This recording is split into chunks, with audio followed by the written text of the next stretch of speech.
नेहरू को नहीं पसंद थे भीमराव अंबेडकर। भीमराव अंबेडकर कांग्रेस ने अंबेडकर को संविधान सभा में जाने से रोकने की हर मुमकिन कोशिश की। अंबेडकर की समाज सुधारक वाली छवि कांग्रेस के लिए चिंता का कारण थी। यही वजह है कि पार्टी ने उन्हें संविधान सभा से दूर रखने की योजना बनाई। संविधान सभा में भेजे गए शुरुआती 296 सदस्यों में अंबेडकर नहीं थे। अंबेडकर सदस्य बनने के लिए बॉम्बे के अनुसूचित जाति संघ का साथ भी नहीं ले पाए।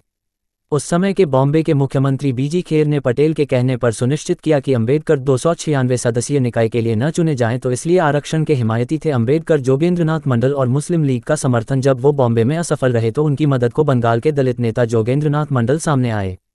उन्होंने मुस्लिम लीग की मदद से अंबेडकर को संविधान सभा में पहुंचाया। यही मंडल बाद में पाकिस्तान के पहले कानून मंत्री बने।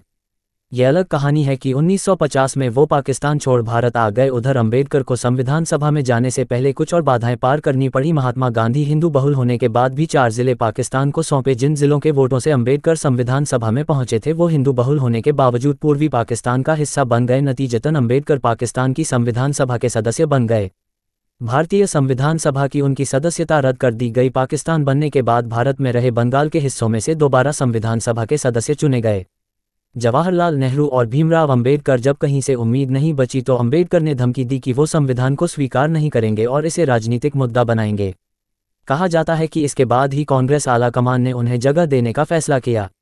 इसी दौरान बॉम्बे के एक सदस्य एमआर जयकर ने संविधान सभा में अपना पद से इस्तीफा दे दिया। कांग्रेस पार्टी ने फैसला किया कि एमआर जयकर की खाली जगह अंबेडकर भरेंगे। हिंदू कोड बिल पर संसद में चर्चा करते हुए Ambedkar. Image caption: Hindu code bill पर संसद में चर्चा करते हुए अंबेडकर। हिंदू कोड बिल पर नाराजगी।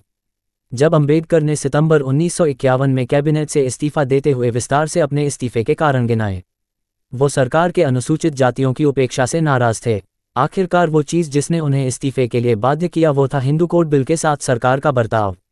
यह विधेयक 1947 में सदन में पेश किया गया था, लेकिन बिना किसी चर्चा के जमींदोज हो गया।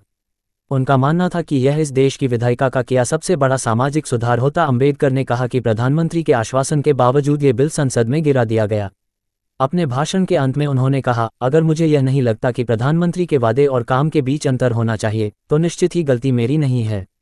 पंडित जवाहरलाल नेहरू। Image caption: Pandit Jawaharlal Nehru. नेहरू ने अंबेडकर के प्रति अपनी नापसंदगी नहीं छुपाई। इसके बाद भी कांग्रेस से अंबेडकर विरोध जारी रखा। साल 1952 में अंबेडकर उत्तर मुंबई लोकसभा सीट से लड़े, लेकिन कांग्रेस ने अंबेडकर के ही पूर्व सहयोगी एनएस काजोलकर को टिकट दिया और अंबेडकर चुनाव हार गए। कांग्रेस ने कहा कि अंबेडकर सोशल पार्टी के साथ थे, इसलिए उसके पास उनका विरोध करने के अलावा कोई और विकल्प नहीं था। नेहरू 2 बार निर्वाचन क्षेत्र का दौरा किया और आखिर में अंबेडकर 15,000 वोटों से चुनाव हार गए। लेकिन बात यहीं खत्म नहीं हुई। अंबेडकर को 1954 में कांग्रेस ने बंडारा लोकसभा उपचुनाव में एक बार फिर हराया। ये घटनाएं साबित करती हैं कि कांग्रेस और उसके नेता खासकर नेहरू कभी अंबेडकर पर भरोसा नहीं करते थे और उन्होंने अपनी नापसंदगी को छिपाने का प्रयास भी कभी नहीं किया। सूचना सिर्फ मान्यताओं और जानकारियों पर आधारित है। यहाँ ये बताना जरूरी है कि यह मेरा वीडियो किसी भी तरह की मान्यता जानकारी की पुष्टि नहीं करता है। किसी भी जानकारी या मान्यता को अमल में लाने से पहले संबंधित विशेषज्ञ से सलाह लें। धन्यवाद।